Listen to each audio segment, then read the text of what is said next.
नमस्कार प्रिय दर्शक बंधुरा रीतास किचेने अनेक अनेक स्वागत जानिए आज के रेसिपि शुरू करছি। आशा करी सकलेই ভালো আছো, আমিও ভালো আছি। শুভ রথযাত্রার অনেক অনেক শুভেচ্ছা রইল সবাইকে। সবার মঙ্গল কামনা করে আজকের রেসিপিটি শুরু করছি। প্রথমে আমি পনিরগুলো কড়াইতে তেল দিয়ে ভেজে নিচ্ছি।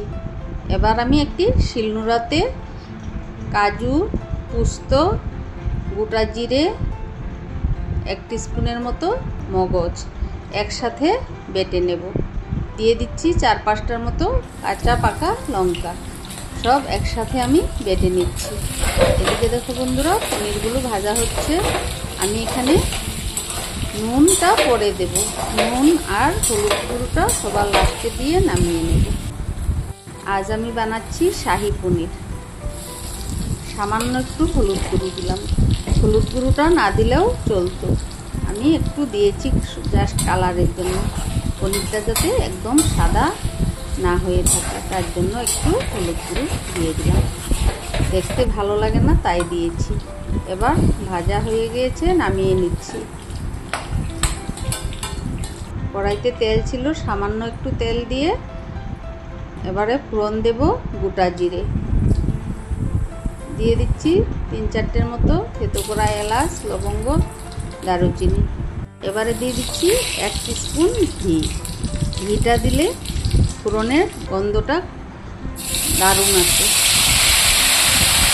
এবারে দিয়ে দিচ্ছি বেটে রাখা মশলাটা। বন্ধুরা, শিলনোড়ায় বাটা মশলার টেস্টই আলাদা হয়।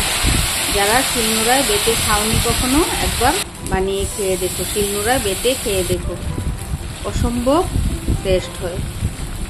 এবারে দিয়ে দিচ্ছি স্বাদ মতো নুন, দিয়ে দিচ্ছি 1/2 টিস্পুনের মতো চিনি। চিনি নুনের সামঞ্জস্যে তরকারির টেস্ট দ্বিগুণ বেড়ে যায়। বন্ধুরা, একবার অবশ্যই বানিয়ে খেয়ে দেখো। এবার একটু নেড়ে চেড়ে মশলা কষিয়ে নিচ্ছি। বন্ধুরা, কাজু দেওয়াতে লেগে লেগে যাচ্ছে, তার জন্য আমি বারবার নাড়িয়ে দিচ্ছি। আর অবশ্যই গ্যাসের ফ্লেমটা লো টু মিডিয়াম করে রাখতে হবে। গ্যাসের ফ্লেম বাড়িয়ে দিলে একদম নিচে লেগে যাওয়ার চান্স থাকবে।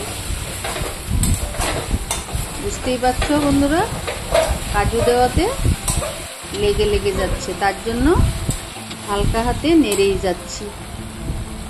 এবারে দিয়ে দিচ্ছি 1/2 টিস্পুনের থেকেও কম শুকনো লঙ্কার গুঁড়ো, জাস্ট কালারের জন্য। এই তরকারিটা একটু মিষ্টি মিষ্টি হলেই খেতে ভাল লাগে। এবারে দিয়ে দিচ্ছি ফেটিয়ে রাখা টক দইটা। আমি সামান্য নুন দিয়ে চিনি দিয়ে দইটা ফেটিয়ে রেখেছিলাম, এবার দিয়ে দিলাম। এবার গ্যাসের ফ্লেমটা একদম লো করে রেখেছি, তা না হলে দইটা কেটে যাওয়ার চান্স থাকে বন্ধুরা, তাই আমি লো করে রেখেছি। তার জন্য একদম লো করে নাড়তে থাকতে হয়। দেখো বন্ধুরা, কি সুন্দর কালার চলে আসছে। এই তরকারিটা খুব কম সময়ে হয়ে যায় আর খেতেও অপূর্ব হয় একদম। দেখো মশলাটা কষানো হয়ে গিয়েছে। এবার আমি আগের থেকে ভেজে রাখা পনিরগুলো গরম জলে ভিজিয়ে রেখেছিলাম, এবারে দিয়ে দিচ্ছি। গরম জলে ভিজিয়ে রাখলে পনিরগুলো একদম নরম তুলতুলে থাকে। এবার পনিরটা দিয়ে আমি গ্যাসের ফ্লেমটা মিডিয়াম করে রেখেছি। দেখো ঝোলটা টকবক করে ফুটছে। আমি এখানে একদম গামাখা করেই বানাবো।